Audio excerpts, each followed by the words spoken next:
असां फ़क़ीरनि ते ईअं ई महिरबानी कंदा रहंदा, अॻिते बि असां फ़क़ीरनि खे पंहिंजे दुआउनि में यादि रखंदा। मुंहिंजा साईं, मुंहिंजा क़िबला, ही करमी फ़क़ीर न आहिनि, ही तव्हांजा गफ़ारी फ़क़ीर आहिनि। ही तव्हांजी जमायत आहे, ही तव्हांजी पोख आहे, ही तव्हांजे ॾाॾा साईं जी महिनत आहे। असीं कुझु बि न आहियूं। अॼु माण्हू मुंहिंजी वाखाण था कनि हींअर स्टेज ते, मां शर्मसार पियो थियां। मूंखे जेके लक़ब ॾियनि था, ख़ुदा जो कसम आहे मां इन लक़बनि जे लाइक़ु न आहियां।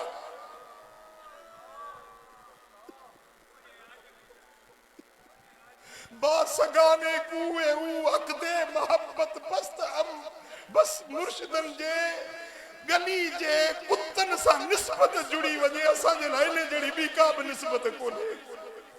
नंगड़ा निमाणींदा जिवें तीवें रहमतुल्लाह अलैह। उन्हनि जे वक़्त में हज़रत पीर मिठा सिंह रहमतुल्लाह अलैह आया, पोइ हफ़्तो खनि रहिया खानपुर में। हफ़्तो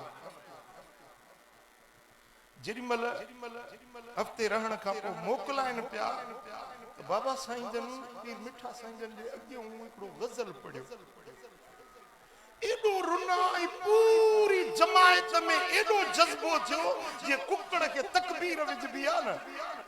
ऐं हज़रत पीर मिठा साईं रहमतुल्लाह अलैह बाबा साईं जन अॻियां गज़ल पढ़नि पिया। पीर मिठा साईं जन जो गर्दन पाक झुकियल हुयो, हीअं मथे खणी ॾिठो, हीअं कंध मुबारक मथे खणी ॾिठो। ॾिसण छा हुयो? का विलायत जी नज़र हुई, को तवज्जो हुयो, को तसरफ हुयो। नंढा वॾा मर्द औरतूं हर जज़्बे में चालू थी विया। शेर पढ़नि पिया, कंहिं सिखलायुई नाते टोड़ण दर्द वंदानू रोंदा छोड़न। साईं के सिखलायुई नाते टोड़न दर्द वंदानू रोंदा छोड़न।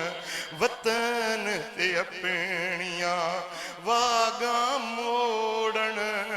हिक दिल खस गई ॿी के ॾुआणा झोक लॾई वेंदई। यार दीवाना वञी जो वसायई सुणा मुल्क बेगाना झोक लॾई वेंदई।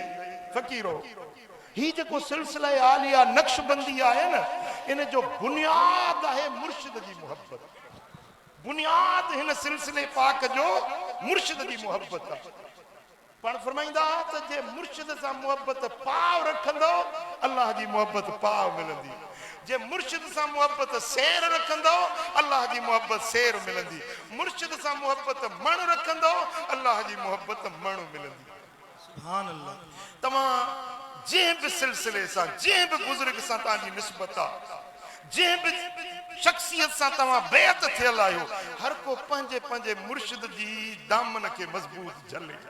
हर कंहिंखे पंहिंजे पीर सां दिली कवी मज़बूत निस्बत हुजे।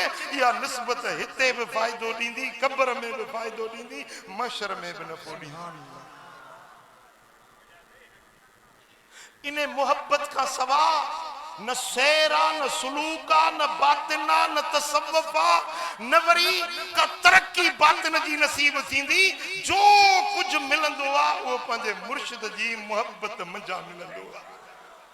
पीराने पीर दस्तगीर महबूब सुभानी सैयदी मुर्शिदी सैयदना अब्दुल कादिर जीलानी अल हसनी वल हुसैनी फरमाइनि था, या मरीद अल बातिन अलैक बिद्दवा। ए दिल जा बीमार पंहिंजी दवा वञी करा तो ते ज़रूरी आहे दवा वठण। ला दवा इल्ला इंद सालिहीन मिन इबादिल्लाह। या दवा तोखे किथां न मिलंदई, पर अल्लाह जे सालिह वली दुर्वेश कामिल बानन जी सोबत में या दवा मिलंदई। खुद दवा वस्तअमिलहु, इन्हनि खां दवा वठ पोइ इस्तेमाल कर। फतकून लाफियतु दाइम, पोइ तूं हमेशा जे लाइ चङो भलो बणजी वेंदे। हमेशा जे लाइ सेहतमंद बणजी वेंदे के कामिल जी दामन वठ ऐं उहो जेको दवा ॾे नुस्खो ॾे ज़िक्र ॾे वज़ीफ़ो ॾे बातिन जो तोखे को इशारो ॾे उन ते मज़बूती सां चंबड़ी वञ मुर्शिद सां निस्बत रखे उन जी फर्मा बरदारी कर फतकून लाफियतु दाइम को तू हमेशा जे लाइ सेहतमंद चाक चौंद सुभान अल्लाह अज़ीज़ान गिरामी तो हिन सिलसिले पाक जो बुनियाद मुर्शिद जी मोहब्बत है मूं पंहिंजे मुर्शिदन करीमन के ॾिठो मूं पंहिंजी अम्मा साइण के ॾिठो अम्मा साइण भी पीर मिठा साईं जन जी मुरीद जानी हुई बाबा साईं जन भी 30 साल पीर मिठा साईं जी सोबत में रहा घणो वक्त 30 साल अम्मा साइण फरमाईंदी त मां कॾहिं बि पंहिंजे मुर्शिद जे हवेली में बिना वुज़ू जे दाख़िल न थियुसि पंहिंजे मुर्शिद जे चेहरे के मूं बिना वुज़ू जे कॾहिं न ॾिठो अम्मा साइण फरमाईंदी त बाबा साईं जन जे नाले जॾहिं मुर्शिदन खां पीर मिठा साईं जन खां ज़िक्र जी तलकीन वठी आया हीअं सुता पिया हूंदा हा निंड में हूंदा हा पर साईं जन के दिल मजा अल्लाह अल्लाह अल्लाह जो आवाज मां पंहिंजे कननि सां ॿुधंदी हुई सुभान अल्लाह हिकिड़ो थींदो आहे न दिल जी धक धक खड़ खड़ या आवाज थींदो आहे अम्मा साईं कसम खणी फरमायो त मां पंहिंजे कननि सां केतिरा भेरा हज़रत महबूब इलाही जे दिल मजा अल्लाह अल्लाह अल्लाह अल्लाह अल्लाह जो आवाज ॿुधो मिठा जॾहिं मुर्शिद सां निस्बत मोहब्बत कवी लातऊं त पोइ उन्हनि खे रंग बि उहो लॻो बेटा अल्लाह करीम जल शानु शाल असां खे पंहिंजे मुर्शिदन सां सच्ची मोहब्बत सच्ची निस्बत नसीब करे ऐं क़िबला साईं जन आया आहिनि असां उन्हनि खे गुज़ारिश इहा कंदासीं त साईं तव्हांजे ई वॾड़नि जो ई फैज़ आहे उन्हनि जे ई दुआ सां ही आस्थानो ठाहियो वियो हो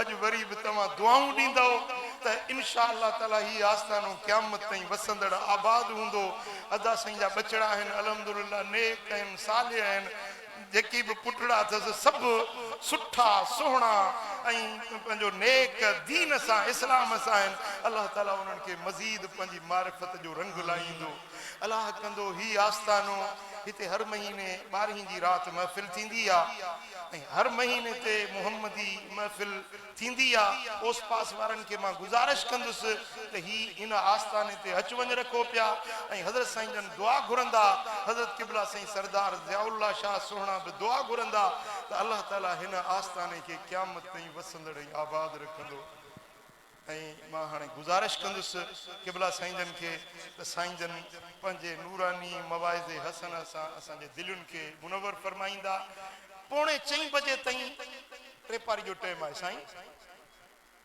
4:45 बजे ताईं इंशाअल्लाह ताला सुन्नत अदा कंदासीं जी सुन्नत ॿई नमाज़ूं गॾाइण वारी सुन्नत अदा कंदासीं ज़ोरैन करे पढ़े सुन्नत अल्लाह करीम जल शानो असांखे अमल जी तौफ़ीक़ अवा कुर्सी रखे